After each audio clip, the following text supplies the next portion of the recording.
Good afternoon, everyone. Women's national team media call. We have Cloé Lacasse, forward for Canada, and we'll have a chance to go around with questions.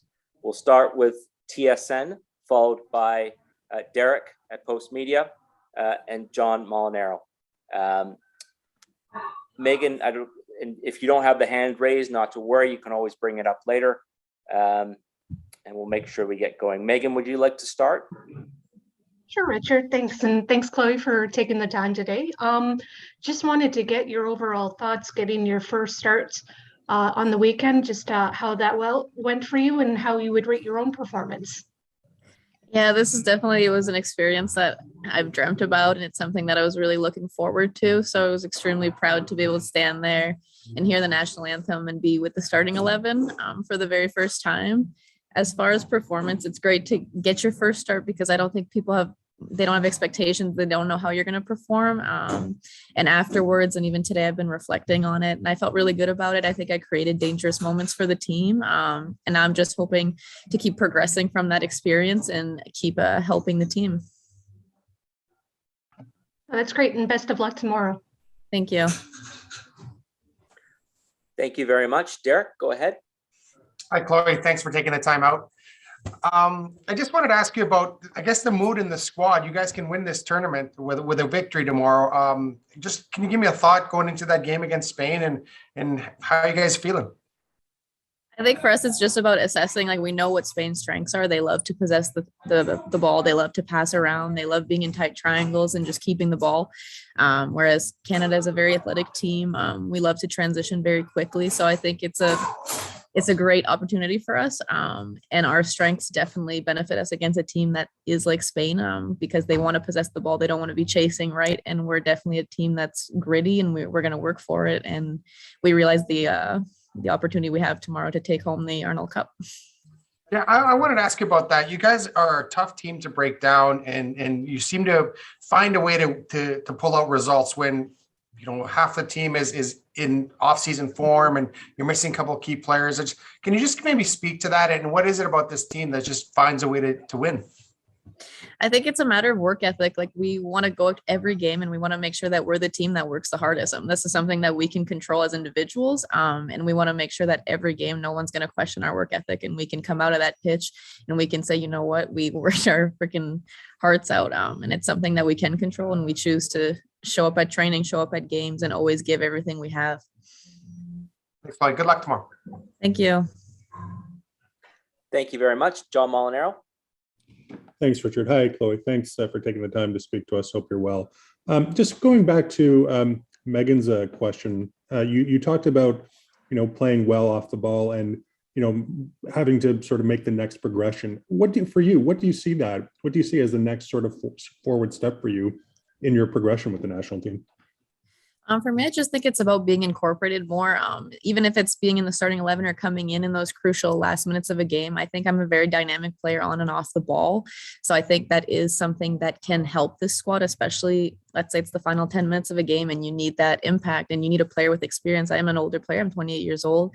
I've had fantastic experiences with Benfica and with Champions League. And I think it's something that can really contribute the group with experiences that I've had. Yeah, and sorry if I may follow up on that. You mentioned the Champions League there, and I wanted to ask about that. I mean, how do you think that experience of playing in Europe's top club competition against some of the top clubs and players in the world? How has helped that your sort of progression and your development, both at club level and at national team level? Well, Champions League is just such a fantastic experience, especially when you get to those final 12 teams. You're playing some of the best football players in the world, right? And it's in those types of opportunities, you grow as a player just naturally, and you compete against the best, right? Against Germany the other day, it was a lot of players from Bayern Munich, and Benfica just played Bayern. We tied one game and we lost the other game, but I mean, it was a learning experience, and I felt comfortable going against Germany just because I felt like I'd already experienced the style of play that Germany likes to play. A lot of those players were Bayern Munich players, so it wasn't a too far-fetched transition. Great, thank you, and good luck tomorrow. Thank you.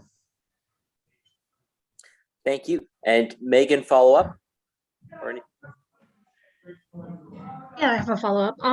Just one, I remember talking to Evelyn Vienne last year, her first camp, and she talked a bit about just adapting to the game on the international stage and how the speed was different. So wondering how that, you've touched on this a bit, but how that is for you and basically the differences you've experienced so far playing at the club level and now on the international level. Yeah, I feel like I'm transitioning well and I feel comfortable with the squad. It's definitely a different style of play than how the Canadian team plays in Benfica. Benfica will play a very European style of football, whereas I think Canada plays with that traditional North American. We really emphasize athleticism, speed, strength, whereas the typical European type of football is more possession based and more technical and small types of how would I say that, possession. So I think it's definitely a different transition, but I grew up in Canada and I grew up afterwards going to play in America. So I have both aspects. So it's been great to kind of find that combination of the two sides. And then just one quick other one for me, just wondering if you've had any conversations with Bev or anything that you can share about what she sees your role with the team being in the future. Yeah, I think it's about my experiences, right? Like I said, I'm 28 years old. I've had great experiences with my club, and now I'm sorry, I'm starting to be incorporated with the Canadian group, and now it's just about progressing and finding those types of connections on the pitch with the Canadian squad as well. Because of course, some of these players have played together for years, right? And this was only my fourth cap, so it's about making that chemistry with the team and figuring out what works best for all of us together. That's great. Thank you.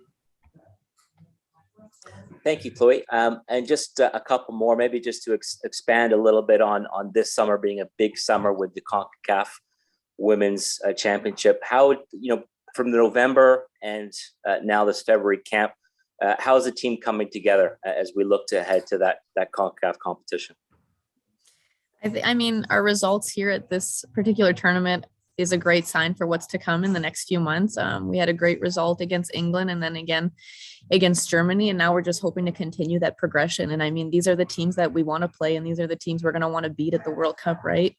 So it's an excellent opportunity. And we're hoping to continue progression like this. And hopefully it brings us to having great results at the World Cup.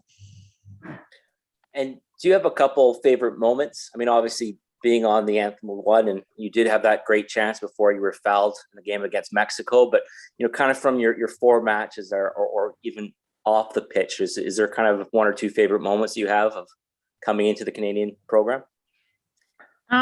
Truthfully, the other night was really special, just getting that first start, like I said, and hearing the national anthem. But I think for me, it's just about creating dangerous moments, not only for myself, but for my teammates. So if I can create any type of dangerous moment for one of my teammates and it can create situations where we can score, then I can always carry those away and feel happy about it afterwards.